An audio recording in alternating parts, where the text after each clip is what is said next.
Je n'ai pas toujours été aussi pathétique. Mais d'un événement malheureux à l'autre, je vis actuellement une vie de chien, suppliant ma femme toxique de faire preuve de pitié et de divorcer. Mais pour que le divorce ait lieu, cette déesse du gaslighting exige quelque chose qui dépasse de loin mes capacités actuelles. Même avant le mariage, ma vie n'était pas vraiment rose. J'avais un père alcoolique qui s'était perdu depuis longtemps dans l'alcool et le jeu. Au lieu de me soutenir, il me forçait à payer ses addictions. J'aurais adoré passer à autre chose et laisser mon père ivre à son sort, mais c'était la seule famille qui me restait. Ma mère était déjà sous les pissenlits. Sans choix, j'ai dû accepter toutes sortes de petits boulots juste pour joindre les deux bouts. Parfois, j'aurais aimé que ma situation soit aussi bonne que celle des gens autour de moi. Pourtant, je n'ai pas perdu espoir et je me suis accroché à l'idée que mon père reviendrait à la raison un jour.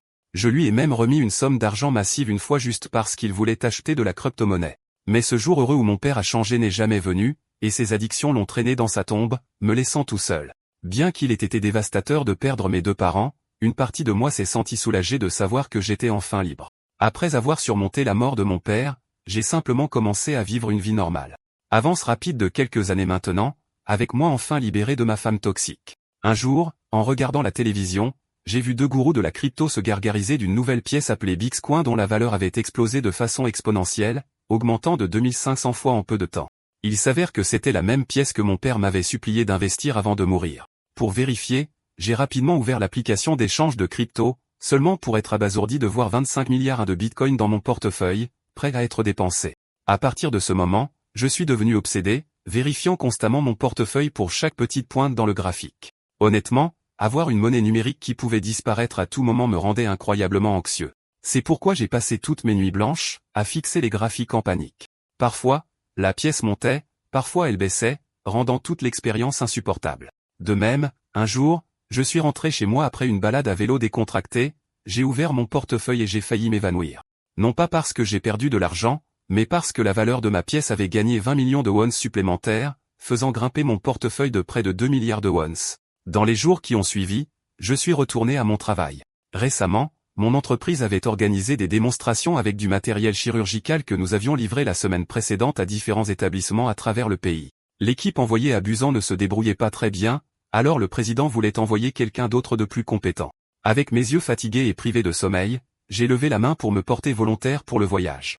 Je ne l'ai pas fait par ancienneté, mais parce que je n'avais pas eu de sommeil convenable depuis des lustres et je pensais qu'un voyage pourrait m'aider à me vider la tête. Le président a accepté, mais voulait qu'une autre personne se joigne à lui. C'est alors que la femme la plus chaude de notre bureau s'est portée volontaire pour se joindre à moi. Vous pourriez penser que j'étais un sacré vénard, et croyez-moi, mes collègues pensaient la même chose. Certains ont même supplié de prendre ma place lors du voyage, mais le président les a refusés car seulement 2 personnes étaient nécessaires. Au fait, elle s'appelait Soa. En parlant de nom, je crois que j'ai oublié de me présenter. Je m'appelle Kim. Dans les jours qui ont suivi, j'ai enfin eu la chance de voyager aux côtés de la beauté du bureau. En chemin, elle a mentionné que la voiture dans laquelle nous étions était la sienne. Elle l'avait achetée à son frère l'année dernière. J'ai également appris qu'elle était sincèrement excitée de visiter Busan, non pas à cause du travail, mais parce que c'était sa ville natale. Elle a dit qu'elle avait l'habitude de visiter beaucoup, mais sa charge de travail l'avait empêchée de venir. La regarder profiter d'un peu de temps libre m'a fait réaliser quelque chose de profond. Tout le monde dans ce monde a un petit monde qui lui est propre, construit à partir de ses rêves, de ses ambitions et des petites choses qui lui apportent la paix. Cela m'a fait me demander dans quel genre de monde je devrais vivre avec tout l'argent dans ma poche mais pas de paix dans mon cœur. Alors que le jour se transformait lentement en crépuscule, nous avons pris une courte pause pour nous détendre. À ce moment-là, elle m'a demandé de l'accompagner dans un grand magasin. Elle a dit qu'elle voulait faire du shopping maintenant que nous étions à Busan. Il y avait aussi quelque chose qu'elle voulait me dire. À l'époque, je n'y ai pas prêté beaucoup d'attention et je n'ai pas remis en question ses intentions, alors j'ai accepté tout de suite. Mais pendant le shopping plus tard ce jour-là, j'ai remarqué quelque chose d'étrange. Si nous faisions du shopping en ligne, nous obtiendrions des choses beaucoup moins chères. Alors pourquoi étions-nous ici? Les choses sont devenues encore plus étranges quand elle m'a demandé de choisir un costume pour moi et a dit qu'elle paierait. Quand j'ai curieusement demandé pourquoi, elle a rougi et a admis qu'elle avait besoin d'une faveur. Après que je l'ai pressée, elle a finalement avoué. Elle voulait que je fasse semblant d'être son petit ami devant ses parents. Eh bien, j'étais stupéfait. Elle a continué en expliquant que ses parents s'attendaient à ce qu'elle soit en couple, car sa sœur cadette fréquentait déjà quelqu'un. À ce moment-là, mon cœur a commencé à battre la chamade et j'ai eu des papillons dans le ventre. Finalement, j'ai rencontré ses parents dans un restaurant chic. Je ne vais pas mentir. Ils n'arrêtaient pas de parler de la perfection de leur fille. Mais, honnêtement, j'étais aussi au 7e ciel, profitant de chaque instant. Pour un gars divorcé comme moi, même faire semblant d'être le petit ami de quelqu'un a fait battre mon cœur. Comme ses parents savaient que nous travaillions dans la même entreprise, ils ont naturellement demandé comment nous nous étions rapprochés. Bien sûr, j'ai dû inventer une histoire à la con pour que ça paraisse convaincant. Voir avec quelle chaleur les parents de Sua me traitaient m'a rappelé la dernière rencontre misérable que j'ai eue avec mes vrais beaux-parents. Ces gens étaient tout aussi atroces que leurs filles. Leurs paroles froides et cruelles vivent encore gratuitement dans ma tête à ce jour. En bref, j'ai fait de mon mieux pour les convaincre, mais c'était une cause perdue. En comparaison, les parents de Sua ressemblaient à des anges sous forme humaine. Mais, heureusement, je ne suis plus un homme marié. Après cette soirée mémorable, ses parents ont finalement décidé de nous dire au revoir. Ils ont dit avec amour à leur fille de profiter de son rendez-vous avec moi. Comme ce n'était qu'un acte, Sua était clairement embarrassée, ce qui était tout aussi embarrassant pour moi. Je pense que je suis juste complexé qu'une fille de son calibre soit autour de moi. Une fois que nous étions seuls à la plage, elle s'est excusée de m'avoir entraîné dans un pétrin auquel je ne m'étais jamais inscrit. Pendant la rencontre, ses sens aiguisés avaient perçu mon malaise, qu'elle soupçonnait d'être causé par les mauvais souvenirs que ce jeu de rôle avait déclenché. J'ai été vraiment surpris qu'elle s'inquiète de ma situation de divorce, alors je l'ai rapidement assurée de ne pas s'inquiéter pour moi. En fait, j'ai vraiment apprécié la compagnie de ses parents. Sans oublier que la nourriture gratuite que j'ai pu manger était la cerise sur le gâteau. Pour la distraire du sujet, j'ai suggéré qu'elle me fasse visiter les environs puisque c'était ma première fois abusant. Ma requête soudaine lui a clairement donné matière à réflexion. Je voyais qu'elle faisait de son mieux pour trouver l'endroit idéal qui rendrait mon séjour intéressant. Finalement, elle a pointé du doigt un camp de voyance, à ma grande confusion. Après tout, je m'attendais à un endroit mémorable propre à la ville. Néanmoins, nous sommes entrés, et comme tout escroc à boule de cristal, la vieille derrière la table a réussi à convaincre Sua avec ses tactiques à effet Barnum. Parmi tous ces détails génériques, la vieille a également mentionné que Sua avait récemment gâché une opportunité. À ce moment-là, je ne savais pas où cette vieille voulait en venir, mais apparemment, elle parlait de l'occasion manquée de Sua de me confesser ses sentiments.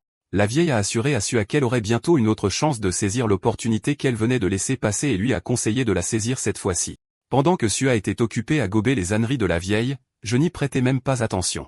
Pour moi, la voyance n'est qu'une arnaque. Bref, c'était enfin mon tour de me faire prédire l'avenir. Bien que j'étais réticent, Sua a insisté pour que je me fasse dévoiler mon avenir aussi juste pour rentabiliser notre visite.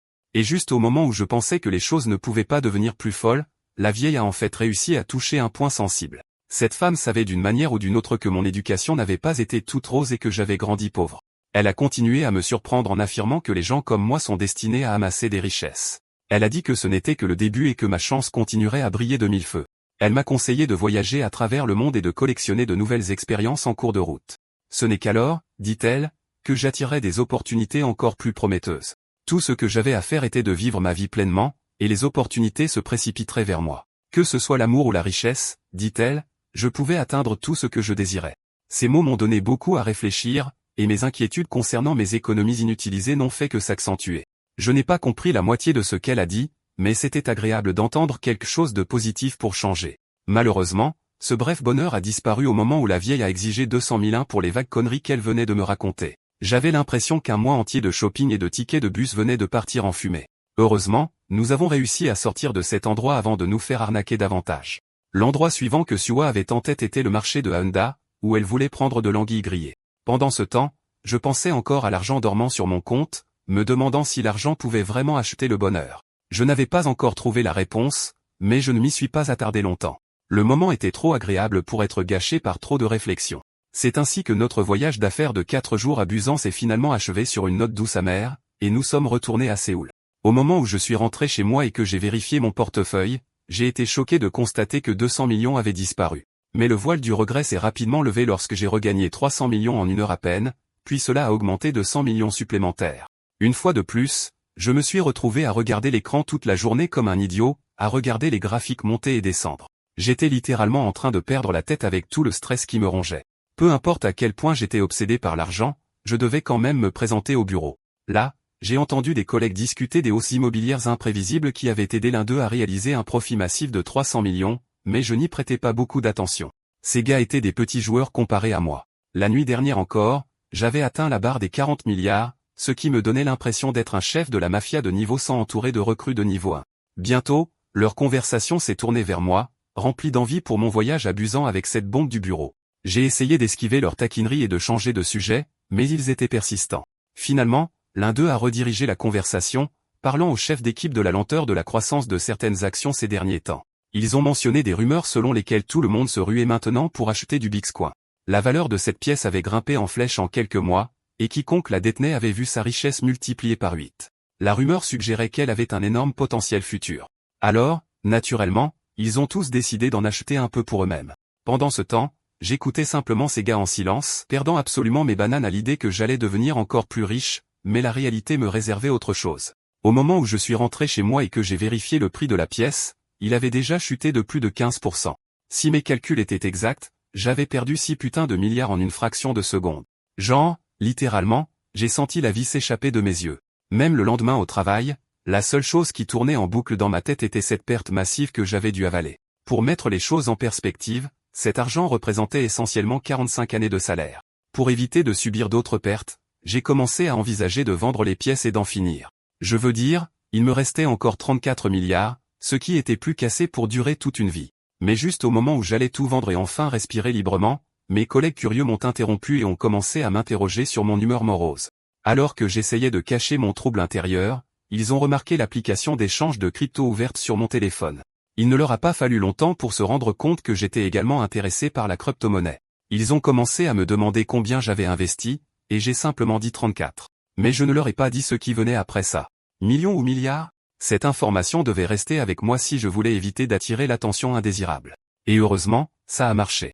Je leur ai également dit la raison de mon visage sombre. C'était à cause de la baisse qui s'était produite hier. Mes collègues se sont regardés et ont souri, ce qui m'a instantanément déconcerté. Cette confusion s'est transformée en choc lorsqu'ils m'ont montré le prix actuel de la pièce, qui avait déjà rebondi après la baisse d'hier. Ces gars ont eu la gentillesse de me remonter le moral, m'assurant que la véritable poussée n'avait même pas encore commencé. En les entendant parler avec autant d'assurance de la pièce, je suis retombé dans un dilemme. Devrais-je la conserver un peu plus longtemps? Peut-être que j'étais trop gourmand. Mais quoi qu'il en soit, ça a rapporté gros. Le lendemain même, Bitcoin a connu une autre percée historique. Le prix a plus que doublé, devenant une sensation mondiale. Avec cette hausse massive est venue une expansion massive de mon portefeuille. Soudain, j'étais assis sur 100 milliards. Et comme le ferait n'importe quelle personne normale, mes couilles ont littéralement remonté dans ma gorge sous le choc, et j'avais l'impression que mon cœur allait exploser hors de ma poitrine. Après avoir réussi à me calmer, j'ai pris la décision rationnelle de retirer l'argent et d'en finir. Mais une fois de plus, la cupidité s'est manifestée et m'a laissé en suspens. Cette avidité en moi avait l'air d'avoir pris forme, me soufflant à l'oreille de tenir bon encore un peu. Mais ensuite, j'ai réalisé quelque chose. C'était peut-être le fruit du dur labeur de mon père, le même homme qui me suppliait autrefois de lui prêter de l'argent. Avec cette pensée, je savais exactement ce que je devais faire ensuite. Je ne pouvais pas laisser le fruit de cette lutte être gaspillé. Le lendemain, Suan remarqua mon absence au bureau. La première chose qui lui traversa l'esprit était que j'étais peut-être parti en voyage d'affaires. Quand elle essaya de le confirmer auprès de nos collègues, elle apprit que j'avais en fait pris un jour de congé. Naturellement, cela la troubla. Je n'étais personne sans rien d'important dans ma vie, donc sa confusion était justifiée. Elle espérait juste que j'allais bien. Contrairement à ce qu'elle imaginait, j'étais en fait en train de faire du shopping décontracté dans une concession Ferrari voisine. De toutes les voitures alignées, celle qui a instantanément attiré mon attention était la Ferrari 458 Italia. Dans le cadre de son travail, le vendeur a commencé à énumérer les spécifications et les caractéristiques, mais je m'en fichais. Je m'intéressais seulement à son apparence. Alors au lieu d'écouter son argumentaire de vente interminable, je l'ai fait taire avec ma Mastercard Platinum, avec l'intention de payer le montant total sur place. Vous vous demandez peut-être comment je faisais du shopping décontracté pour une Ferrari. Eh bien, pour vous dire la vérité, j'ai suivi le chemin que mon père avait tracé pour moi. J'ai vendu toutes mes pièces. En dollars américains, je valais 100 millions, environ 100 milliards en main. Avec tout cet argent assis là à attendre d'être dépensé, je n'avais aucune idée de quoi faire d'autre. Alors, ouais, c'est comme ça que j'ai fini par acheter une Ferrari. Une fois la transaction terminée, je suis sorti de la salle d'exposition comme un vrai chad qui s'en fout. Mais au fond de moi, j'étais sur le point d'avoir une crise cardiaque. La voiture que je venais d'acheter valait 490 millions wons. Pour vous donner une idée de la folie que c'est, rappelez-vous simplement quand je transpirais à grosses gouttes en payant trop cher cette diseuse de bonne aventure 200 000 wons. Néanmoins, j'ai tout mis en œuvre en cochant toutes les cases de ma liste de souhaits. Avec une voiture de luxe et un costume chic en poche, la prochaine chose sur ma liste de choses à faire était de me trouver un bel appartement de luxe. Alors, sans aucun doute, je me suis arrêté dans le meilleur complexe résidentiel de ma ville. Je n'ai même pas hésité avant de demander à la réceptionniste de me montrer le meilleur appartement disponible ici. La réceptionniste m'a finalement fait visiter l'un des appartements les plus chers disponibles. Pendant un instant, l'achat d'un endroit aussi luxueux m'a fait me sentir hors de propos. Je n'étais pas habitué à ce genre de style de vie. Les appartements étaient trop luxueux à mon goût. Les salles de bain à elles seules étaient plus grandes que mon ancienne maison. Et quant à la vue depuis cet appartement de grande hauteur, elle ne ressemblait à rien de ce que j'avais jamais vu de ma vie. En un instant, j'ai pris ma décision et j'ai procédé à la transaction. Il y avait beaucoup de choses auxquelles j'avais dû renoncer dans ma vie à cause de ma situation financière misérable. Mais maintenant, avec tout l'argent du monde, je n'avais plus besoin de me retenir. Non seulement j'ai acheté mon appartement, mais j'ai payé le montant total du bail en une seule fois. C'était l'un des éléments de ma liste de choses à faire personnelles. Quand j'ai mis le paiement entier sur la table, les expressions choquées des réceptionnistes ont fait que chaque centime en valait la peine. N'oublions pas Sua. Alors que deux collègues devenaient tous les deux intimes au bureau et étaient sur le point de s'embrasser, Sua a fait irruption et a commencé à exiger de savoir où je vivais. Son regard intense les a tous les deux surpris, les faisant se demander pourquoi elle était si désespérée de savoir où je logeais. Comme vous l'avez peut-être déjà deviné, elle s'inquiétait juste pour moi car j'avais été absent du travail ce jour-là. Elle pensait que j'étais malade et voulait prendre de mes nouvelles. Sa demande soudaine a amené le collègue à se demander s'il était normal qu'un collègue s'inquiète autant pour un autre. Quoi qu'il en soit, il ne savait pas où je vivais, alors il a poliment refusé et a promis de plutôt m'envoyer un message. Comme prévu, j'ai reçu son message un peu plus tard, et j'ai été surpris qu'il veuille soudainement me rendre visite. Quand j'ai réalisé que je les avais inquiétés inutilement, je me suis excusé et j'ai envoyé mon adresse. Sue était reconnaissant à Jong Yop d'avoir obtenu mon adresse pour elle. Étant donné son air excité, Jong Yop a commencé à soupçonner qu'elle pourrait en fait être amoureuse de moi. Finalement, ils ont tous les deux décidé de me rendre visite ensemble. Ils étaient vraiment curieux de voir dans quel genre d'endroit je vivais, et ils étaient impatients de le découvrir. Mais au moment où ils sont arrivés, ils ont été choqués. Vous pensez peut-être qu'ils ont été éblouis par le nouvel appartement luxueux que j'avais acheté, mais en réalité, je les avais appelés à mon ancienne demeure, un appartement au sous-sol rempli de saleté et d'insectes rampants. J'étais en train de ranger mes affaires pour déménager. Je pouvais dire que Jong Yap était particulièrement dégoûté par l'état de l'endroit, mais Sua ressentait quelque chose de complètement différent. Voir cet appartement exigu et désordonné a été la première fois qu'elle a vraiment réalisé à quel point certaines conditions de vie pouvaient être mauvaises. Elle a eu pitié de moi à ce moment-là, vivant seule ici après un divorce. Puisque je déménageais, mes deux collègues ont gentiment proposé de m'aider à emballer et à transporter mes affaires. Je ne voulais pas qu'ils se salissent en manipulant mes affaires, mais malgré mon insistance, ils ont quand même aidé. Dehors, dans le stationnement, leurs yeux se sont soudainement tournés vers une Ferrari garée dans ce stationnement de troisième ordre. Naturellement, ils étaient confus. Aucun d'eux ne pouvait même imaginer que la voiture pourrait m'appartenir. Ils ont simplement supposé qu'elle appartenait au propriétaire de l'immeuble ou quelque chose du genre. Mais la réalité était loin de ce qu'ils pensaient. Leur cerveau s'est pratiquement figé au moment où je leur ai dit de charger mes affaires dans cette voiture. Ils refusaient toujours d'y croire, pensant que je me tenais juste près de la Ferrari de quelqu'un d'autre. Mais quand j'ai confirmé qu'elle était à moi, c'est devenu un moment de stupéfaction totale pour eux. Pendant ce temps, je pouvais dire que Jong Yap faisait le calcul mental, calculant mon salaire, les versements possibles et les autres coûts, et rien de tout cela n'avait de sens pour lui. Mais ce n'était que le début de leur surprise. Cette fois, je voulais leur montrer mon nouvel appartement, et ils ont rapidement accepté de venir. Bien que tout en les invitant tous les deux, j'ai oublié de prendre un petit détail en compte. Ma nouvelle voiture ne pouvait accueillir que 2 personnes, j'ai donc demandé à l'un d'eux de venir séparément. Au début, Soa s'est porté volontaire pour voyager seul, mais Jong Yap a reculé et l'a laissé rouler avec moi. Je pouvais dire que le pauvre gars pleurait intérieurement d'avoir raté la chance de rouler dans une Ferrari. Comme c'était la première fois que Soa montait dans une voiture de luxe, elle était naturellement anxieuse. Rouler avec elle m'a rappelé notre dernier voyage ensemble, ce qui à son tour m'a rappelé ses parents. Quand j'ai évoqué ses parents, elle a admis qu'ils s'attendaient à ce qu'elle m'épouse tôt ou tard. Bien sûr, j'ai refusé de jouer le rôle du faux mari. À ce moment-là, elle s'est tournée vers moi avec un regard sérieux. Elle voulait demander quelque chose d'important, mais sa voix s'est éteinte. Quand je lui ai redemandé, il était clair qu'elle ne se sentait pas à l'aise pour poser une question aussi délicate, alors elle l'a gardée pour elle. Si je devais deviner, elle voulait probablement me poser des questions sur mon divorce, comment et pourquoi c'est arrivé. Mais, honnêtement, à ce moment-là, je n'y ai pas beaucoup pensé. J'ai juste supposé qu'elle était curieuse de ma richesse soudaine. Quoi qu'il en soit, j'étais reconnaissant que Soa et Jong Yap se mêlent de leurs affaires. Ailleurs, mon ex-femme était au téléphone, tenant notre vieille photo de mariage dans ses mains. Derrière mon dos, elle complotait probablement quelque chose. Pas que je sache ce que c'était. J'étais trop occupé à profiter de ma nouvelle vie. Dans les jours qui ont suivi, Jong Yap a aussi eu la chance de monter dans la belle voiture. C'est alors qu'il m'a soudainement posé une question inattendue. Il voulait savoir ce que je pensais de Soa. Je n'aimais pas vraiment la question posée par mon collègue, mais comme on passait du temps ensemble, j'ai décidé de répondre à sa question et de décrire Soa de la meilleure façon possible. Pour moi, c'était une femme au bon cœur et compétente qui sait prendre soin des gens qui l'entourent. J'étais vraiment content de pouvoir travailler avec une débutante comme elle. Étonnamment, ma réponse n'a pas suffi à Jong Yap, et il voulait que j'en dise plus. Je savais déjà où il voulait en venir avec cette question, alors j'ai décidé de clore le sujet. Quand nous sommes retournés au bureau, les autres collègues ont été choqués d'apprendre que je possédais une Ferrari. Quand ils ont demandé comment j'avais réussi à gagner autant, même si j'avais acheté du Bitcoin assez tard, je leur ai simplement donné un mensonge convaincant, affirmant que j'avais réinvesti les bénéfices à maintes reprises. Ces gars sont instantanément tombés dans le désarroi après avoir réalisé tout ce que j'avais accompli avec cette pièce. Après tout, ils avaient tous les deux déjà perdu 40% de leur argent lors du récent crash. Tant mieux pour moi. Je l'ai vendu tôt, bien avant que la catastrophe ne frappe. Mes collègues, cependant, ont pris ma chance folle pour une sorte de génie commercial impeccable que j'étais censé posséder. Ils voulaient que je devienne leur gourou de la crypto et que je leur apprenne les ficelles du métier. Parmi nous trois, seul moi savais qu'ils se trompaient de cible. Pour éluder la question, j'ai juste lâché des bêtises au hasard. Juste une ligne, un cœur de bête. Les deux ont pris mes mots beaucoup trop au sérieux et ont commencé à décoder le sens qui se cachait derrière. Je ne pouvais pas me résoudre à mentir trop ouvertement, alors j'ai décidé de rester silencieux. Heureusement, je n'ai rien eu à dire parce que l'un d'eux a supposé que ce que j'avais dit signifiait avoir un excellent état d'esprit. Quoi qu'il en soit, je l'ai laissé vivre avec l'interprétation qu'il voulait. Ils n'arrêtaient pas de m'interroger sur ma réussite financière et ont commencé à supposer que j'avais peut-être exploré d'autres pistes commerciales. J'ai simplement joué le jeu, en hochant la tête à tout ce qu'ils inventaient. Bien que je leur ai dit un peu de vérité aussi, j'ai en fait réinvesti dans plusieurs autres pièces parce que mon instinct me disait qu'il y avait encore de la place pour la croissance de la crypto.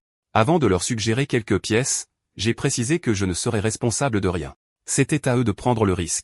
Enfin, je leur ai parlé de XRP et d'Ethereum, les deux pièces avec le plus de potentiel. Comme prévu, les deux collègues étaient sceptiques car il s'agissait de devises relativement nouvelles à l'époque. Alors j'ai dû intervenir et tout expliquer. L'objectif principal de XRP était de prendre en charge les transactions bancaires internes, tandis qu'Ethereum visait à utiliser la technologie blockchain pour permettre divers types de transactions. Bien sûr, cela ne garantissait pas une augmentation des prix, mais par rapport à d'autres pièces, ces deux-là étaient susceptibles d'attirer beaucoup l'attention des investisseurs en raison de leur risque relativement faible.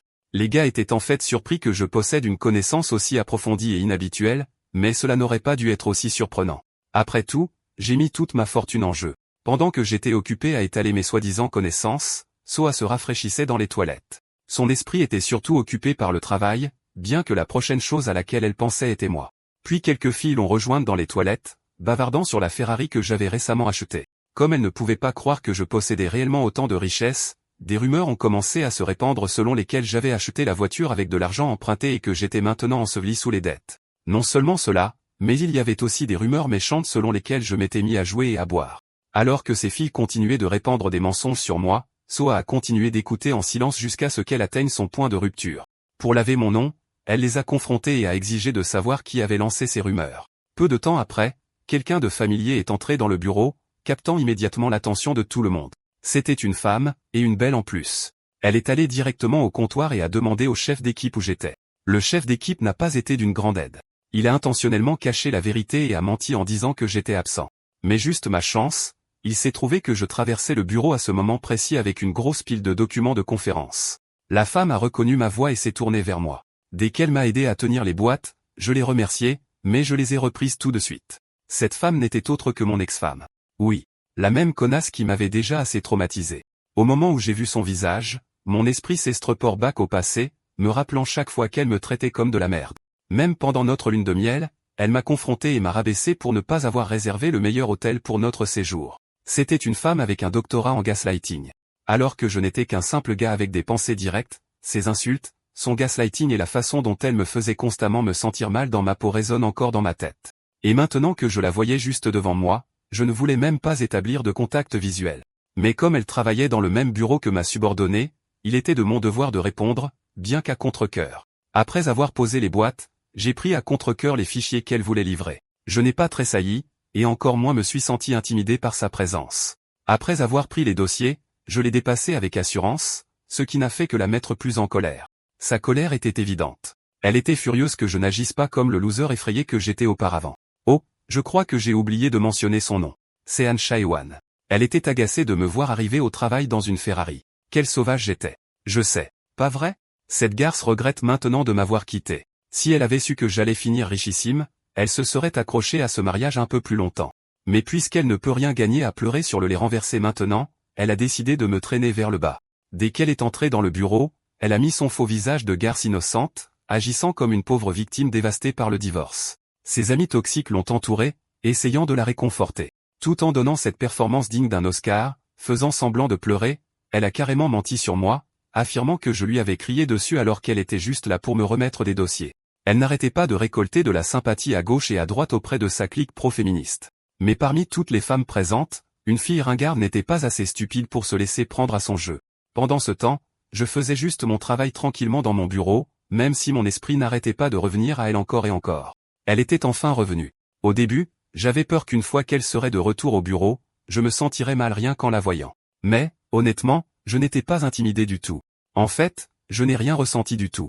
Soudain, mon collègue s'est faufilé derrière moi voulant parler de quelque chose. Une fois que nous étions sur le toit, il m'a serré dans ses bras sortis de nulle part, tandis que les autres me félicitaient pour une raison que je ne comprenais pas. Quand j'ai demandé à Sanji ce qui se passait, il a finalement craché le morceau. Il s'avère que XRP avait grimpé en flèche, augmentant encore de 70% en seulement 2 jours.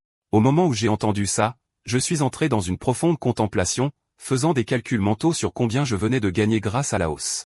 Il s'est avéré que mes investissements XRP à eux seuls avaient explosé à un énorme cent,000,000,000,000, un nombre qui me faisait transpirer les couilles d'étonnement pur. Pendant ce temps, mes collègues célébraient juste après avoir fait quelques millions, ce qui était essentiellement de la petite monnaie comparée à la mienne. Ils ont commencé à me harceler sur combien j'avais investi dans XRP. J'hésitais à mentir, mais dire la vérité aurait pu leur faire exploser la tête. Alors j'ai dit avec désinvolture que j'avais investi 10,000,000,000,000 dans chaque pièce. Bien sûr, ils ont été choqués d'entendre un nombre aussi énorme, même si ce n'était qu'à peine 20% de mes investissements réels. Avec 10,000,000,000,000 investis, ils ont pensé que mon profit devait être d'environ 7,000,000,000,000. Puis ils ont commencé à demander s'ils devaient conserver ou vendre. Mais comme je ne voulais pas être responsable, je leur ai dit de prendre leurs propres décisions. Vous voyez, je sentais que cette soudaine flambée du XRP était un peu suspecte. Pour une devise qui a été initialement conçue pour accélérer les transactions bancaires, il n'était pas très logique qu'elle monte en flèche sortie de nulle part. La seule explication à laquelle je pouvais penser était que la cupidité balayait le marché de la crypto plus fort que quiconque ne s'y attendait. 2 jours consécutifs de gains non-stop signifient généralement que quelque chose de grand arrive. Quand ils ont demandé ce que je prévoyais de faire, je leur ai simplement dit que je n'avais pas l'intention de vendre pour le moment. Alors que mon collègue pensait que je devenais peut-être gourmand, j'ai pensé qu'avec tout le monde agissant avec avidité, une autre flambée était inévitable. Ce jour-là, la nouvelle s'est répandue rapidement dans l'entreprise que j'avais fait fortune avec la crypto. L'histoire tape à accent grave l'œil de quelqu'un qui s'enrichit à un jeune âge suffisait à attirer l'attention de tout le monde. Bientôt, mon nom était mentionné dans chaque conversation. Alors que tout le monde parlait de la façon dont j'avais fait fortune et même aidé les autres à gagner un peu aussi, ma garce d'ex-femme entendait tout. Et comme vous vous en doutez, elle était complètement dévastée, à tel point qu'elle a jeté son café par terre, attirant l'attention de tout le monde. Coupée à Sua assise dans un café. Sa présence à elle seule se démarquait, attirant le regard de tous ceux qui l'entouraient. Certains l'ont même prise pour un mannequin. Bien que le plus intéressant était qu'elle avait l'air un peu contrariée. Il s'avère qu'elle a été invitée par Jomya qui voulait lui parler de moi. Comme elle n'était pas d'humeur, elle lui a dit d'arrêter les conneries et d'aller droit au but. Jomya a respecté sa franchise et lui a demandé ce qu'elle pensait des rumeurs qui circulaient à mon sujet. Ils ont dit que j'étais accro au jeu et que j'avais l'habitude de maltraiter mon ex-femme. Étonnamment, Sua n'était d'accord avec rien de ce qu'il disait. Elle savait que ce n'était que des commérages malveillants répandus intentionnellement. Jun semblait satisfait de sa réponse et a posé une autre question. Est-ce qu'elle m'aime bien? C'était celle à laquelle il voulait vraiment qu'elle réponde, et cela l'a fait rougir instantanément. Elle a rapidement essayé de me friendzoner, mais Jongyap était persévérant. Il savait qu'il y avait plus que de la simple amitié. Sorti de nulle part, il a suggéré qu'elle me fasse une déclaration. Bien sûr, c'était plus facile à dire qu'à faire, et elle pouvait à peine cacher son embarras. Pendant ce temps, j'étais occupé à gérer mes collègues collants qui me couvraient de félicitations forcées pour mes gains en crypto. Même si tout était à propos de moi, j'étais le seul à ne pas en profiter. Mes collègues étaient ravis après avoir suivi mes suggestions précédentes et avoir eux-mêmes fait fortune. J'ai été honnêtement choqué de voir combien de personnes avaient déjà sauté sur le marché après avoir entendu les rumeurs. Et étonnamment, leur décision n'était pas mauvaise. Ils avaient en fait trouvé de l'or avec des prix qui avaient presque doublé en quelques jours. À cause de cela, je recevais beaucoup trop d'attention et d'affection non désirée. Ils étaient convaincus que je devais être assis sur plus de 10,000,000,000,001 pour mon investissement initial de 2,000,000,000,000. Mais la vérité était bien au-delà de ce qu'ils imaginaient. Mes actifs avaient grimpé en flèche à 578,000,000,000,000. Laissez ça s'installer. C'est assez d'argent pour acheter une entreprise entière si je le voulais. J'ai toujours su que XRP et Ethereum avaient du potentiel, mais je n'avais jamais prédit qu'ils exploseraient comme ça. Maintenant, même les canons du bureau me demandaient de leur donner des cours sur la crypto et de leur donner des conseils d'investissement solides. Mais j'étais déjà sceptique quant à la soudaine augmentation des prix de XRP et d'Ethereum, donc je n'ai pas recommandé qu'ils investissent. Quand quelque chose monte trop vite, il tombe tout aussi vite aussi. Les nanas étaient toutes impressionnées après avoir entendu tout ce que j'avais, mais la seule personne qui n'appréciait pas l'attention que je recevais était mon ex-femme. Elle avait commencé à se sentir jalouse que ce soit moi qui attire l'attention de tout le monde. Pour un gars qu'elle voyait autrefois comme rien de plus qu'un pitoyable imbécile, c'était trop pour elle à gérer. Si seulement j'avais été aussi riche avant, elle n'aurait pas osé divorcer de moi. À ce moment-là, elle n'avait d'autre choix que de jouer son atout. Pendant ce temps, dans le chat de groupe de l'entreprise, tout le monde parlait de ma richesse comme d'habitude. La conversation s'était transformée en un canal crypto de style Telegram rempli de discussions de nerfs sur les pièces. Ça ne me dérangeait pas. Au moins, tout le monde s'amusait et personne n'avait encore subi de perte. C'est alors que j'ai soudainement reçu un message d'une personne familière qui m'a fait hésiter. Bien sûr, c'était Anne Chohan. Étant la garce manipulatrice qu'elle était, elle a essayé d'adoucir notre divorce et a voulu se rapprocher de moi à nouveau. Elle a fait semblant de sympathiser avec mon éducation pauvre et le fait d'être orphelin. Pour réconcilier et guérir les choses entre nous, elle a suggéré de nous rencontrer. Mais je savais exactement ce qu'elle essayait de faire, et je ne jouais plus à ses jeux. Alors que j'étais sur le point de bloquer son numéro, j'ai reçu un appel de Sua. Je ne m'y attendais pas du tout et j'ai répondu rapidement. Elle a semblé surprise de la rapidité avec laquelle j'ai répondu, alors j'ai dû expliquer que je jouais juste avec mon téléphone. Pourtant, j'étais curieux de savoir pourquoi elle appelait. Elle n'a pas révélé grand-chose, a juste dit qu'elle prenait des nouvelles. Alors que nous nous rattrapions, la conversation a commencé à se dérouler naturellement. Elle a demandé si j'avais des projets pour les vacances de demain. Eh bien, il n'y avait pas grand-chose à faire, sauf que j'avais l'intention d'aller au grand magasin pour acheter de nouveaux meubles. Battant le fer pendant qu'il était chaud, elle a demandé si elle pouvait venir avec moi, ce qui m'a honnêtement surpris. Elle est restée silencieuse jusqu'à ce que je donne ma réponse, s'attendant clairement au pire. Mais quand j'ai accepté, elle s'est illuminée comme une enfant. Et après la fin de l'appel, elle était aux anges, littéralement si heureuse et embarrassée en même temps. Les mots de Zong Yap ont soudainement résonné dans sa tête, les mêmes qui pourraient sceller son destin avec moi. Elle n'était pas sûre d'avoir le courage d'avouer, mais elle espérait faire de son mieux. Quand le lendemain est arrivé, j'étais déjà là à l'attendre. Je suppose que c'est de ma faute si je suis arrivé trop tôt. Alors que j'étais sur le point d'aller dans un café à proximité, Sua est apparue juste à temps, ce qui signifiait qu'elle était en avance aussi. Elle avait l'air inhabituellement heureuse ce jour-là et a commencé à m'appeler à pas au lieu des titres honorifiques habituels. Je suppose que comme nous étions en dehors du travail, c'était bien. Alors que je n'avais aucune idée de ses véritables intentions, elle rougissait juste en me regardant. Sur ce, nous sommes entrés ensemble dans le magasin. N'oublions pas mon ex-femme Garce qui attendait mon arrivée. Alors que nous nous promenions dans les allées bondées, Sua semblait perdue dans ses pensées, réalisant que c'était la première fois qu'elle me rencontrait en privé. Peut-être que la façon dont nous faisions les courses et rions ensemble pourrait même être appelée un rendez-vous, une pensée qui la fit rougir encore plus. Pendant ce temps, j'étais complètement inconscient et concentré sur la recherche des meilleurs meubles possibles. Même elle a remarqué mon excitation. Je veux dire, pourquoi ne le serais-je pas? Après tout, quand je vivais dans ce sous-sol, tout ce que j'avais, c'était de vieilles couvertures épaisses. Juste sentir le confort de ces tissus de qualité supérieure m'a excité. Après avoir dépensé près de 2,1 millions pour 3 ensembles de couvertures, j'ai acheté un aspirateur sans fil. Puis vint le tour du dernier réfrigérateur, puis de la machine à laver, et, bien sûr, de quelques canapés aussi. À la fin, j'avais acheté tout ce que je voulais, le coût total s'élevant à 56,1 millions. Pour de vrai, mon pote, je m'amusais vraiment à faire du shopping. C'est amusant de faire du shopping quand on est ultra riche. Même après avoir acheté toutes ces choses luxueuses, cela n'a à peine entamé mes économies. Avoir ce genre d'argent, c'est honnêtement comme avoir des codes de triche dans un jeu vidéo.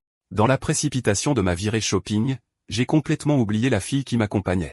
Je pensais qu'elle devait s'ennuyer juste à traîner. Mais contrairement à ce que je supposais, elle a dit qu'elle s'amusait en fait. Quand elle a réalisé qu'elle passait un si bon moment avec moi, cela lui a rappelé la suggestion de Jung Yuk d'avouer enfin. Maintenant, elle a compris qu'elle ne pouvait pas continuer à hésiter éternellement. Alors, après avoir rassemblé un peu de courage, elle s'est tournée vers moi pour être interrompue par moi comme un idiot. Mon abruti n'a même pas réalisé qu'elle était sur le point d'avouer et l'a coupé en plein moment. Elle a éludé et m'a dit de continuer avec ce que je voulais dire. Mais quand elle a insisté sur le fait que sa question n'était pas urgente, j'ai commencé à parler pour être interrompu par une autre pensée. N'oublions pas mon ex-garce, devenant absolument folle après que je l'ai laissée sur les lieux. Le fait que je n'ai même pas pris la peine de me présenter la rendait folle. Le lendemain, comme d'habitude, mes collègues célébraient leur profit de XRP. À ce stade, toute l'entreprise s'était transformée en accro à la crypto avec moi comme leur gourou. Notre directeur adjoint, Nazanguk, qui appelait autrefois la crypto du jeu, avait finalement goûté à son premier profit et était devenu fou à ce sujet. Il est la définition vivante de « si je ne fais pas partie de la corruption, alors c'est mauvais ». Dans les 2 mois qui ont suivi, Ethereum a triplé et XRP a décuplé. Ces profits massifs ont rendu avides même les personnes les plus droites. Les gens croient toujours qu'une fois qu'ils gagnent gros, ils cesseront d'être avides, mais la réalité est le contraire. Une fois que vous avez pris l'appât de l'argent facile, vous êtes déjà tombé dans le piège. C'est à ce moment-là que vos mœurs et vos principes commencent à disparaître, et que vous commencez à faire un geste imprudent après l'autre. La prochaine chose qui attend après cela est toujours une catastrophe. J'aurais pu être une baleine dans les temps, moins susceptible de prendre l'appât et de me faire prendre, mais je n'y étais pas non plus à l'abri. Je me souviens encore des conseils de mon père. Ce n'est pas parce que vous avez un avantage dans le jeu que vous allez gagner. La victoire ne compte que lorsque vous vous levez de la table de poker avec des jetons dans la main. Dans le chat de l'entreprise, 2 noms revenaient dans chaque message, le mien et XRP. Le directeur adjoint, Nazanguk, lisait chaque texte, rongeant son frein dans l'envie. Il croyait que je ne méritais pas les éloges, que c'était juste un coup de chance qui m'avait rendu riche. Il pensait qu'il en savait plus que moi. Sa confiance venait des 100 millions qu'il avait gagnés en un mois. Il était convaincu que sa chance continuerait de tourner, que bientôt il achèterait un condo à Riverside et une voiture de sport, et qu'il ne resterait plus qu'à avouer son amour à quelqu'un comme Sua. À ce moment-là, j'ai annoncé dans le chat de groupe que j'allais vendre à la fois mon XRP et mon Ethereum. Certains collègues n'en croyaient pas ma soudaine décision. Nizangouk, d'un autre côté, pensait que j'étais fou de vendre à un moment comme celui-là. Il croyait qu'il était plus intelligent que moi et a même essayé de convaincre les autres du contraire. Pour autant qu'il s'en soucie, j'étais le casse-cou du groupe. Malgré tout, j'ai exposé mon raisonnement calmement. Le marché avait augmenté trop vite, et une correction était inévitable. Bien sûr, je ne pouvais pas changer la vie de tout le monde, alors j'ai fermé la discussion avec un dernier message. Le lendemain, j'ai rencontré le chef d'équipe en Myonguk. Le chef d'équipe en m'a demandé de déménager. Ce type m'a emmené sur le toit et n'arrêtait pas de me taper dans le dos avec de lourds coups. Mon patron était fier de mes conseils en investissement crypto. J'ai commencé à ouvrir une lettre et lui ai demandé un préavis de vacances de 2 semaines. Pour une raison quelconque, le chef en n'était pas préparé et pensait que je remettais ma démission.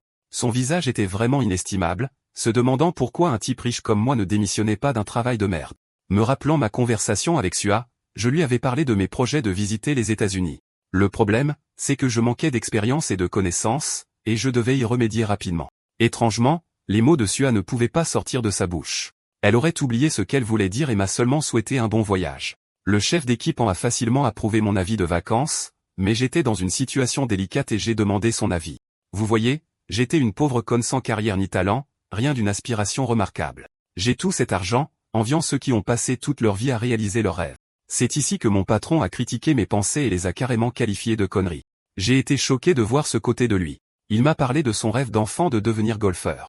Leader en entraînement tellement que ses mains ont pelé la peau et pourtant il a continué. Je savais qu'il était heureux de poursuivre son rêve, mais un jour, sa vision du monde s'est brisée. Le pauvre gars a découvert les frais énormes que ses parents devaient couvrir juste pour financer son rêve. Malgré tout, on a dû faire le choix difficile de tuer son rêve et a fini dans un bureau. Son nouveau rêve est de vivre avec sa famille et de simplement regarder un match de baseball occasionnel. M'assurant de sa sagesse, il a souligné que la vie est pleine de chances de poursuivre et que les rêves ne devraient pas être une obsession. Pendant tout ce temps, j'avais écouté silencieusement ses conseils et je me suis senti ému. Mes pensées sont devenues plus claires, me permettant de faire un pas à la fois et de poursuivre la vie lentement. Finalement, mon patron fouineur s'est faufilé sur moi et a décidé d'aborder le problème évident. Combien d'argent ai-je gagné? J'ai commencé à parler vaguement, en demandant le prix d'un appartement moyen à Gangnam-go. La réponse était de 2 milliards à l'époque, et en utilisant ce chiffre comme référence, j'ai murmuré l'argent que j'avais gagné dans son oreille. Il est sûr de dire que la mâchoire de cet homme s'est décrochée sous le choc, remettant en question la réalité. Une partie de lui faisait vraiment partie de moi parce que je ne partais pas simplement en tant qu'employé de bureau, mais en tant qu'homme qui était officiellement entré dans le domaine des billions. Peu de temps après cette conversation, j'ai fait mes valises et je suis parti pour l'aéroport. Immédiatement, j'ai remarqué un traitement de faveur en première classe et je me suis souvenu à quel point c'est nul de voler en économique. J'ai fredonné et me suis adossé avec bonheur jusqu'à ce qu'une voix à ma droite attire mon attention. Cette femme était au téléphone, alors je lui ai fait signe après que nous nous soyons regardés. Elle a interrompu son appel pour s'excuser auprès de moi. Curieuse d'utiliser cela comme une opportunité commerciale, la femme m'a remis sa carte de visite personnelle. Elle était Jin Yu-jiang, directrice exécutive et une brillante réussite pour son âge. En lisant les détails de sa carte, je me suis présenté comme un simple représentant commercial d'une société pharmaceutique. Je pouvais voir son visage se fendre sous le choc, se demandant comment un Joe moyen comme moi volait en première classe. J'ai enchaîné en disant que je travaillais surtout dans les investissements ces jours-ci, mais honnêtement, je m'en fous. Il y avait un beau steak appétissant devant moi qui volait toute mon attention. Je suis passé aux choses sérieuses en prenant une bouchée et j'ai reçu une décharge de la jutosité de chaque bouchée. Je commençais enfin à comprendre ce que la première classe ressentait vraiment. Pendant ce temps, Yu-Gi-Oh m'observait attentivement. Elle avait déjà deviné que c'était ma première fois en première classe. Par coïncidence, nous nous sommes regardés, et je l'ai complimenté pour son élégante posture. Décrivant à quel point le couteau avait l'air naturel dans sa main, je l'ai fait rougir et se retourner. Elle s'est sentie vraiment heureuse de recevoir de tels éloges. Peu de temps après, Yu Jiang m'a montré le nouveau concept de publicité de voiture de son entreprise. J'étais absolument émerveillé parce que ce modèle est censé cibler le marché américain. Sortant de nulle part, elle m'a posé des questions sur mon véhicule actuel.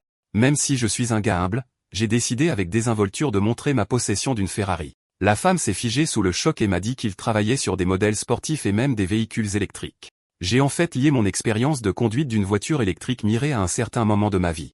Je pouvais voir son visage s'illuminer prêt à entendre parler de l'expérience jusqu'à ce que j'anéantisse cette femme en critiquant l'accélérateur et le système de freinage de la voiture. Même si je me souvenais honnêtement de mon expérience, Yu-Gi-Oh était là à craquer. En même temps, j'ai réalisé à quel point j'avais changé.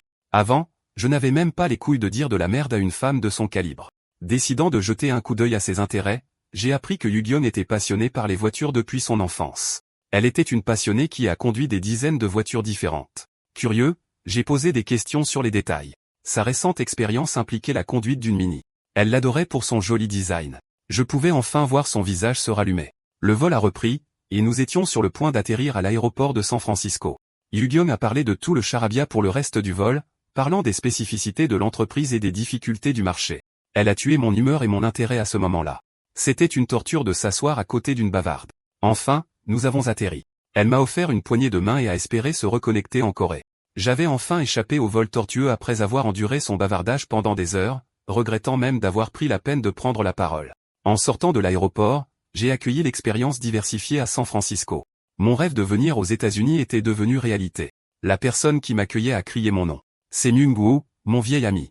On partageait un demi-sous-sol à la fac et on a traversé les pires moments. C'était mon pote jusqu'à ce qu'il ait de la chance et décroche un super poste dans une boîte ici. Je n'ai pas pu m'empêcher de remarquer son visage joufflu et son ventre gonflé. Il est passé d'un homme bâton à une boule de bowling. Myung-Woo a proposé de manger, mais au lieu de m'emmener au restaurant, il m'a présenté le meilleur plat américain, un burger. Pendant que tout ça se passait, mon ex-femme de merde souffrait en silence pour l'avoir ignoré tout ce temps. Jewen partageait une table avec ses amis, leur racontant à quel point elle était en colère que je parte en voyage aux États-Unis.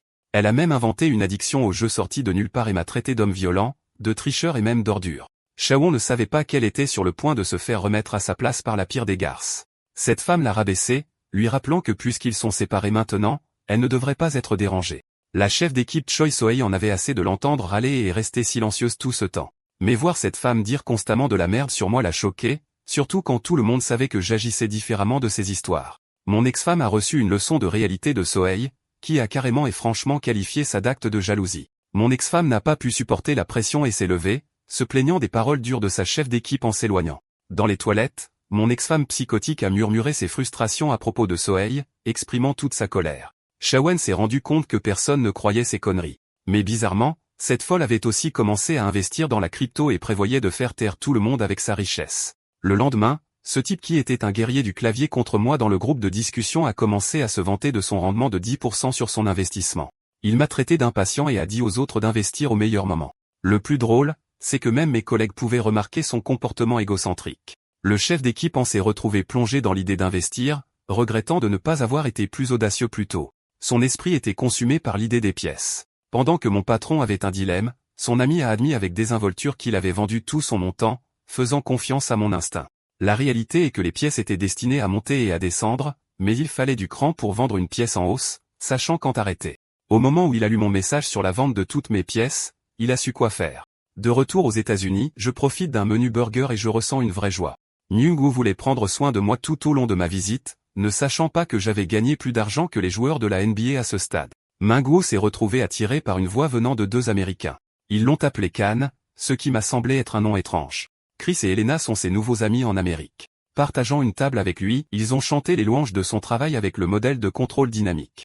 Intrigué, je lui ai immédiatement posé des questions à ce sujet et j'ai appris qu'il s'agissait en fait d'un logiciel de conduite automatique. Le type ringard avec des lunettes, Chris, dirige une start-up appelée Aurora. Elena est similaire et dirige également une entreprise axée sur les produits écologiques. Je savais qu'ils étaient tous les deux entrepreneurs et je n'ai pas pu m'empêcher de leur poser des questions sur leur expérience de démarrage. Chris a confirmé que même si c'est une phase difficile, les entrepreneurs sont des personnes qui ont surmonté les difficultés pour ressentir la récompense. Ce n'était pas différent de l'ascension d'un sommet pour gagner sa vue magnifique. Je les admirais tous les deux. Chris a souligné le talent exceptionnel de Meng Wu, qui était responsable de la concrétisation des brillantes idées de la Silicon Valley. Ses compétences en programmation sont uniques en leur genre malgré son addiction aux burgers.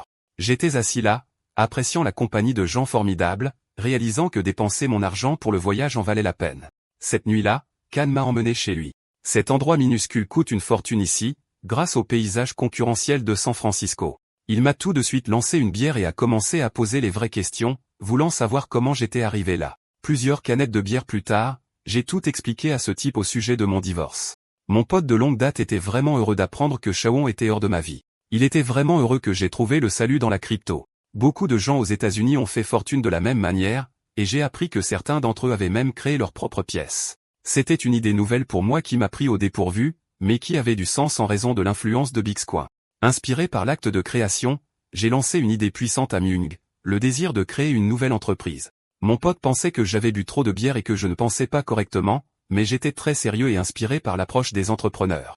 Étant mon meilleur ami, Myung Wu a parlé de 3 facteurs cruciaux dans la création d'une entreprise. Le premier tournait autour de l'obtention de capitaux. Le deuxième était la grande idée, et le plus important de tous étaient les qualités du PDG. Même avec un capital parfait et des idées parfaites, rien de tout cela n'avait d'importance si le PDG était un putain de singe.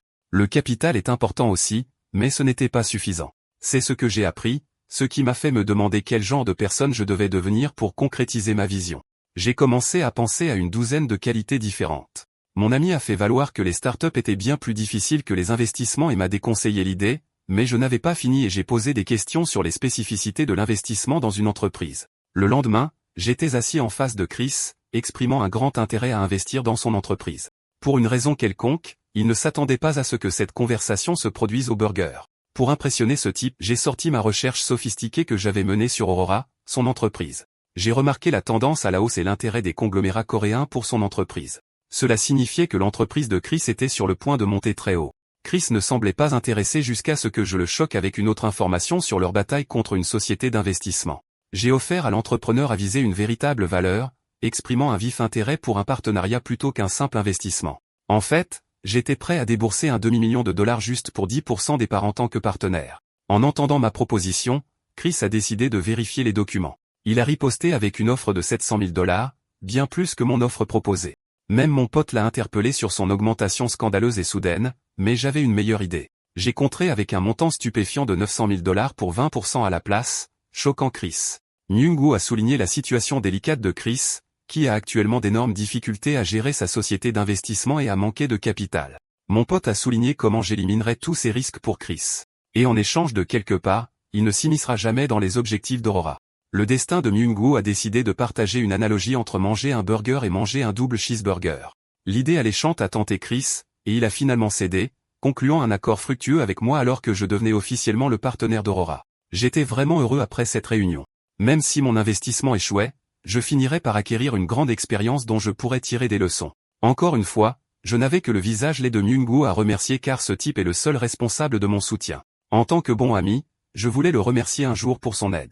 Cherchant son conseil, je lui ai demandé de me recommander d'autres entreprises pour que je puisse investir davantage.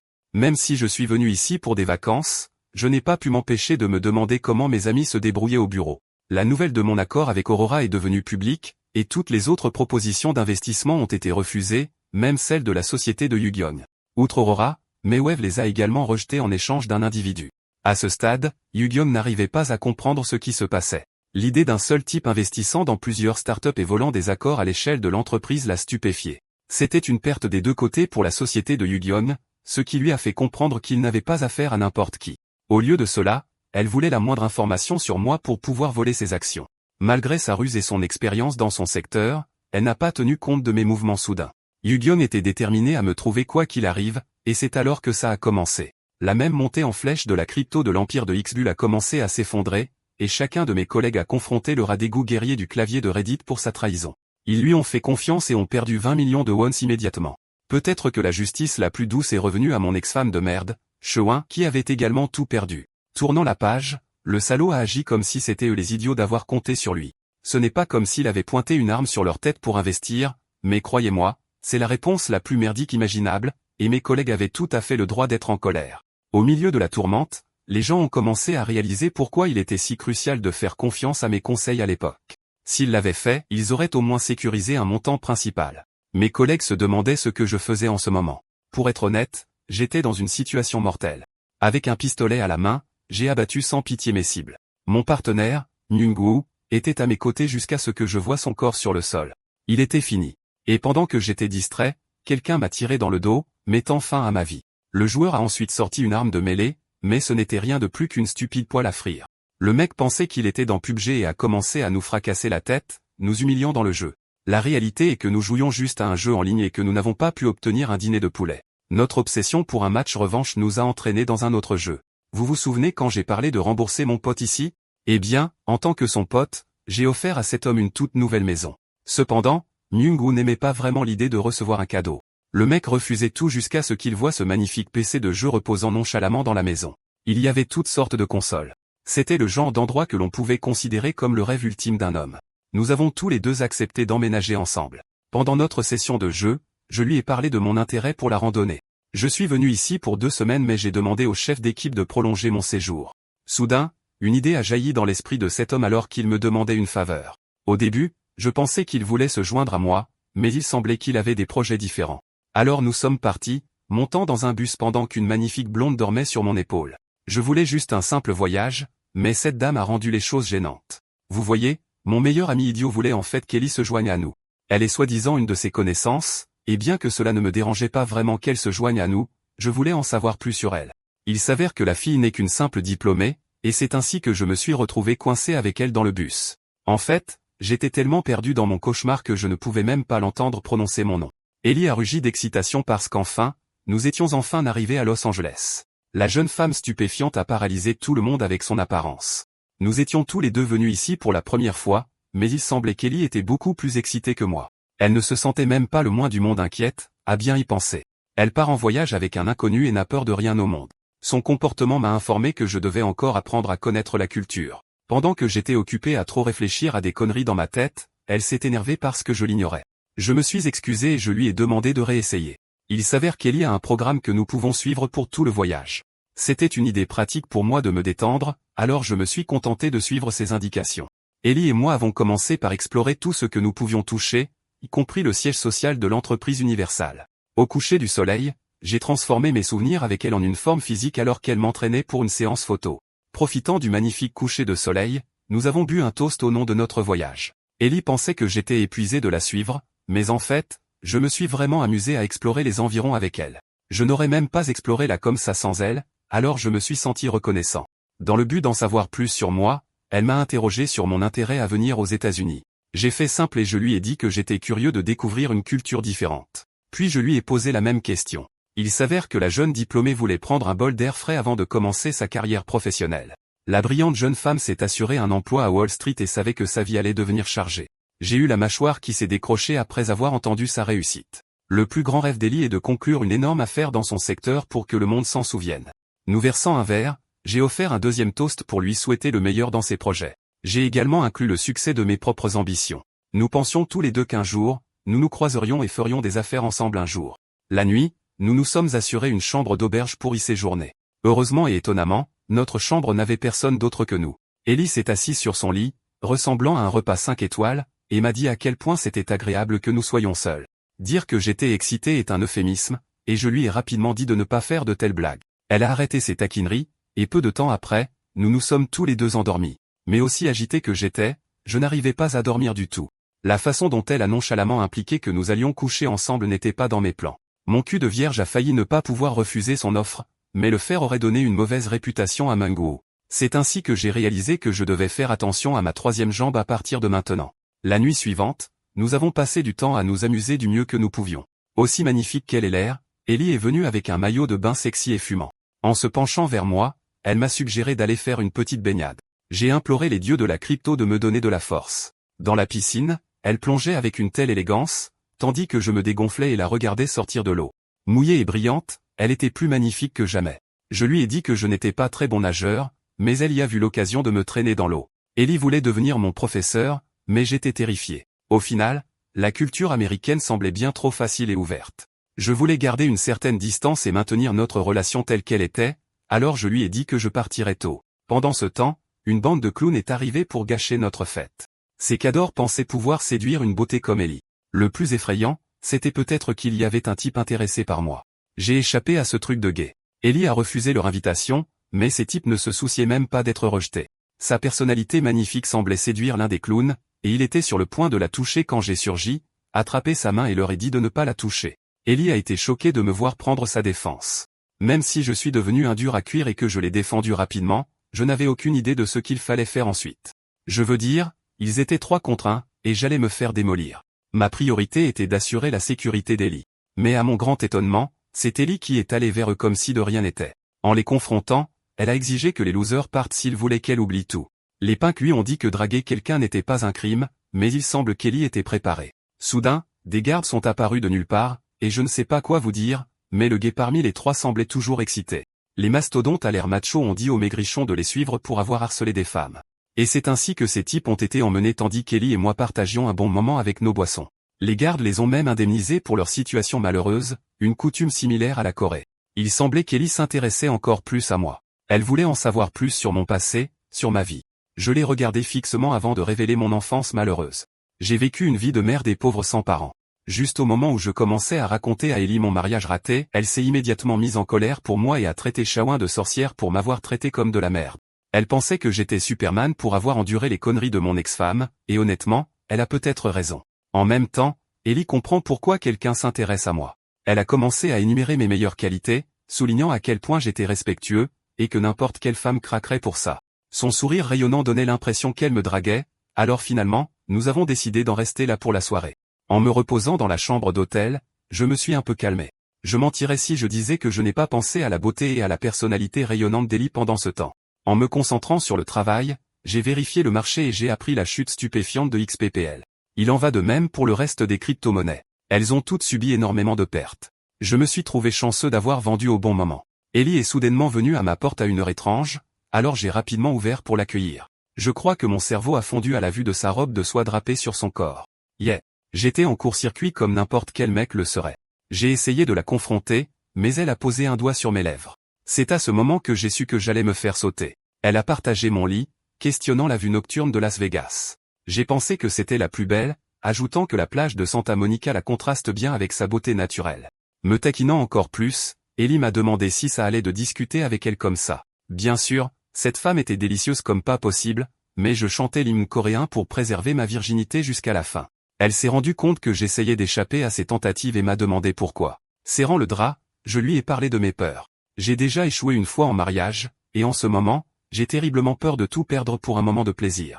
L'idée semblait tentante, mais Ellie est une bonne amie avec qui je ne voulais pas compliquer les choses.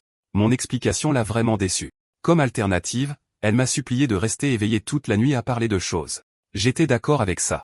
Nous avons parlé de beaucoup de sujets différents avant que je ne m'effondre. Elle était encore éveillée, jouant avec mon visage, déçue que je me sois évanoui tôt. Profitant de ce moment, elle s'est agréablement approchée de mon corps. Malgré sa déception de ne pas pouvoir me mettre dans son lit, elle s'est contentée d'un câlin pour la nuit. Le lendemain, nous nous sommes dit au revoir après notre incroyable voyage. Ellie était curieuse de connaître mes plans pour retourner en Corée. J'ai confirmé son hypothèse et lui ai dit au revoir, mais quelque chose en elle a hésité avant qu'elle ne me percute avec le câlin le plus chaleureux. Pressant tout son corps, y compris ses balles anti-stress, elle m'a supplié de lui envoyer un message dès mon arrivée en Corée. Pendant un instant, j'ai voulu l'enrouler de mes bras aussi, mais j'ai hésité et me suis arrêté. J'ai embarqué dans l'avion et j'ai quitté l'aéroport, me remémorant la fin de mon long voyage. Je m'étais fait des relations précieuses avec les gens ambitieux d'Amérique, des gens dont je n'aurais jamais pu apprécier la compagnie en Corée. Chaque ville était formidable et différente à sa manière. Tout cela était alimenté par d'énormes masses de capitaux. Voir l'Amérique s'épanouir de la sorte a allumé un rêve en moi, le désir de faire plus, de prendre de plus grands risques, de m'efforcer d'aller plus loin. Surtout, je voulais gagner plus d'argent que jamais. Ça m'a toujours dérangé de voir pourquoi les milliardaires travaillaient dur même à un âge avancé. Ce n'est pas parce qu'ils devaient le faire, mais parce que gagner de l'argent est l'aventure la plus excitante qui soit. Finalement, j'ai atterri à l'aéroport où mon pote m'a accueilli avec une grande joie. Zong n'est pas venu seul, mais a amené Sua avec lui. Elle m'a salué et m'a posé des questions sur mon voyage, et je me suis illuminé en la voyant. Nous nous sommes parlé pendant que Zhongyap se sentait probablement comme l'ultime entremetteur en nous regardant rebondir. Affamés, nous avons décidé de déjeuner. Bien sûr, j'allais les emmener dans un hôtel 5 étoiles. Pendant tout ce temps, Shaon n'arrêtait pas de m'envoyer des messages, mais je m'en fichais royalement. J'appréciais le confort de mon appartement. Malgré la vue incroyable qu'offre l'Amérique, je préférais toujours le paysage de chez moi. Finalement, j'ai vérifié les messages de tous ceux qui m'avaient contacté. Yoon-woo et Ellie m'ont annoncé des nouvelles excitantes pendant que je réfléchissais à mes projets futurs de visiter les États plus souvent. Parmi les messages, j'ai trouvé celui de Shaon. Elle a écrit un texte émotionnel, agissant comme si c'était moi qui ratais une occasion en y allant sans elle. Cette femme s'est comportée comme une philosophe romantique et m'a avoué ses sentiments amoureux. Rien que la lecture de ce message m'a donné des frissons. Clairement, cette garce avait besoin d'un rendez-vous avec un thérapeute. Pendant ce temps, Shaon était toute seule, sachant que je l'avais encore ghosté. Ce côté romantique s'est transformé en une menace. D'abord, elle m'a traité d'idiot, puis elle s'est consolée en disant qu'elle était passée à autre chose, me menaçant que ma vie au travail allait se compliquer. J'avais peur d'elle et je l'ai bloquée à nouveau, me sentant une fois de plus convaincu de ma décision de divorcer de cette méchante femme. Le jour suivant, je suis arrivé au bureau avec plein de souvenirs pour mes potes. À mon grand étonnement, tout le monde était abattu, sans une once d'enthousiasme. Certains de mes potes m'ont salué. Ceux qui ont suivi mes conseils ont fait des bénéfices et se sont retirés de la crypto au bon moment. Cela m'a fait réaliser que la raison pour laquelle ces gens agissaient comme des zombies c'était qu'ils avaient perdu une tonne de fric à cause des mauvais conseils de l'assistant Nazangu. Vivre un crack de 95%, ce n'est pas facile à gérer. Puis j'ai vu mes chefs d'équipe qui m'ont taquiné de ne pas les avoir accueillis plus tôt. Dans la salle de réunion, je leur ai offert 2 montres chères, faisant trembler leurs mains d'admiration. Les 2 étaient des Rolk, un geste de ma gratitude envers les leaders qui m'ont soutenu depuis mes débuts. Le chef d'équipe en n'arrivait pas à accepter un tel cadeau. Les 2 m'ont remercié mais voulaient rendre la montre tout de suite. Je leur ai assuré que le prix n'avait même pas entamé mon portefeuille, donc ils pouvaient la prendre sans problème. C'est alors que j'ai découvert avec surprise les rumeurs selon lesquelles j'avais perdu mon argent. Un clown faux a menti à tout le monde dans mon bureau. Réfléchissant à l'identité de cette personne, je me suis tenu sur le toit. La personne en question est venue. C'était le salaud de Sangu qui me témoignait une fausse sympathie pour la perte de mon argent. J'ai compris que son sale cul voulait juste une chance de me piétiner à nouveau. Le complexe de supériorité de Sanguk a toujours été clair depuis le premier jour. Tout ce qui l'intéresse, c'est sa fierté. C'est lui qui a rendu ma vie quotidienne misérable. Il m'a présenté ses condoléances, me faisant un sourire de merde et me laissant un espace pour m'ouvrir sur mes supposées pertes. Naturellement, j'ai délibérément mordu à l'hameçon. Tout d'abord, j'ai fait comme si je lui rendais service en révélant tout, le suppliant de garder le secret entre nous. Je pouvais voir le visage de ce salaud s'illuminer d'excitation à la nouvelle. Puis je l'ai choqué, en annonçant que malgré avoir gagné 10 milliards grâce à la crypto, il me restait à peine 10 millions. Frère s'est transformé en un acteur oscarisé, me présentant ses condoléances. Je savais que ce type avait une grande gueule et je voulais qu'il répande encore plus cette fausse nouvelle. Comme sur des roulettes, la nouvelle est devenue virale. Ce type a balancé l'info à tout le monde en utilisant exactement les mots que j'avais utilisés. Les gens ont eu du mal à accepter cette nouvelle, vu que je venais d'aller en Amérique. La plupart d'entre eux ont été déçus de moi, tandis que Sanguk, le cafard glauque, se sentait euphorique. Il voulait me voir tomber. Sa fierté ne pouvait pas supporter que je le surpasse. Frère me traitait comme un ver qui allait toujours rester en dessous de lui. Pendant que Sanguk attendait sa prochaine étape pour m'humilier à nouveau, un homme est entré dans le bâtiment en invitant tout le monde à un dîner d'entreprise soudain. Sanguk a renoncé avant d'apprendre que le dîner inclurait un restaurant de bœuf haut de gamme. Sa bouche salivait, et la chose suivante qu'il a su, c'est que lui et les autres étaient accueillis dans le restaurant premium. Mes collègues étaient abasourdis, se demandant comment on pouvait se permettre un endroit aussi cher. Aussi stupide que soit Sanguk, il savait que ce n'était pas un endroit qu'on pouvait se permettre, à moins qu'il ne s'agisse d'une réunion entre directeurs. Cela l'a fait se demander si le PDG de l'entreprise prévoyait de se montrer. À son grand choc, Sanguk m'a vu arriver au même endroit. Il ne pouvait pas supporter le fait que je passais un bon moment avec les chefs d'équipe et prévoyait même de m'humilier devant tout le monde. Tout d'abord, j'ai attiré l'attention de tout le monde en les accueillant. La scène étant plantée, j'ai dit à mes amis que je voulais les remercier avec un dîner approprié après mon retour, leur laissant toute liberté de manger autant qu'ils le pouvaient. La réalité de Sanguk s'est brisée en 1 milliard de morceaux. Je l'avais habilement manipulé en agissant comme si j'avais perdu toute ma fortune, puis j'ai sorti ce coup pour encore plus lui briser l'esprit. Le reste des gens a commencé à en discuter, sachant que je n'aurais jamais pu organiser un dîner aussi somptueux si j'étais fauché. Au lieu de cela, ils ont blâmé Sanguk pour les fausses informations. Sa fierté a été blessée à nouveau, alors il s'est levé avec colère. Les 2 chefs d'équipe se sont portés garants pour moi, assurant à Sanguk que je n'aurais jamais pu perdre une telle fortune. Mais ils étaient profondément dégoûtés par son comportement à révéler des informations confidentielles, répandant la nouvelle de sa disparition. J'ai attrapé le rat là où je le voulais. Sortant de l'ombre, je l'ai confronté et j'ai permis à Sangoku de profiter du bœuf. Mon ancien moi aurait ignoré ces conneries parce que les rumeurs que cet homme a répandues sur moi n'étaient pas si loin de la réalité. Mais il était hors de question que je tolère ce comportement plus longtemps. Le nourrissant d'un doux poison avec mes mots, j'ai assuré à Sangoku que ce dîner était spécialement préparé pour lui. Là où je suis maintenant, personne ne va plus jamais me marcher dessus.